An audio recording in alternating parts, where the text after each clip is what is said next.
22, living by myself in this tiny ground floor apartment. I just moved out after college and was still getting used to being completely alone. Friday night around 11, I was in the kitchen making brownies because I couldn't sleep when the doorbell rang. One soft buzz, then 3 quick ones, like a pattern. I froze with the mixing bowl in my hands. Who rings someone's doorbell at 11:14 p.m.? I crept to the front door and looked through the peephole. Nobody there. Just the empty hallway under those flickering lights our building never bothered to fix. I went back to my brownies, telling myself it was probably some drunk college kid hitting random buttons. But then it happened again. Same exact pattern. One soft buzz, 3 quick ones. My heart started racing. I grabbed my phone and called the building security line, but it went straight to voicemail like always. So I texted my upstairs neighbor Blake, asking if he'd heard anything weird. He texted back, "Nope, that's weird though. Don't open your door." 5 minutes later, I heard this scraping sound at my side window, like fingernails on glass, or someone trying to pry it open from outside. I lived on the first floor, so anyone could reach it if they really wanted to. I grabbed the flashlight from my junk drawer and shined it through the blinds. Nothing out there except the parking lot and that weird security light that never worked right. But when I stepped back, I noticed something that made my blood run cold. The dust pattern on my window was smeared, like someone had been pressing their face against it, or running their fingers across the glass. That's when I heard the voice. "Cassie, I know you're in there." It wasn't angry or threatening. It was calm, almost friendly, like someone I knew was just stopping by to chat, but I didn't recognize the voice at all, and that made it 10 times worse. I backed into the kitchen, nearly knocking over my brownies, and called 911. My hands were shaking so bad I could barely dial. The dispatcher answered on the second ring, and I whispered everything that was happening. She told me to stay on the line and that officers were on their way. "Don't hang up," she kept saying. "I'm right here with you." The voice outside my door came again. "I can hear you talking, Cassie. Who are you calling?" How did he know my name? I'd only lived there for 2 months. My name wasn't on any mailbox or door. I started thinking about everyone who knew where I lived. My parents, my boss,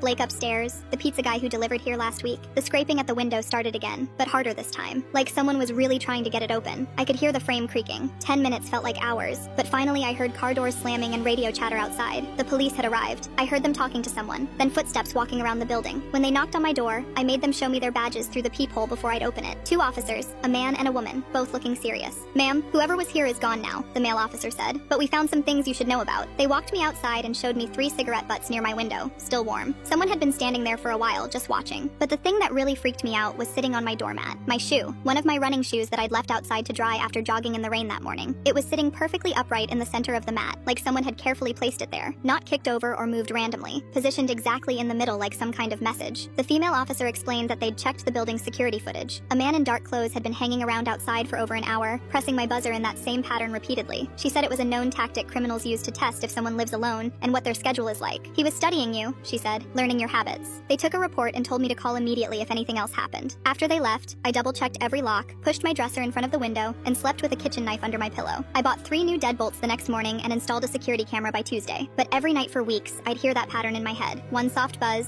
3 quick ones. I'd check the peephole obsessively and shine my flashlight out the window. Within a month, I'd moved to a second-floor apartment across town with better lighting and security.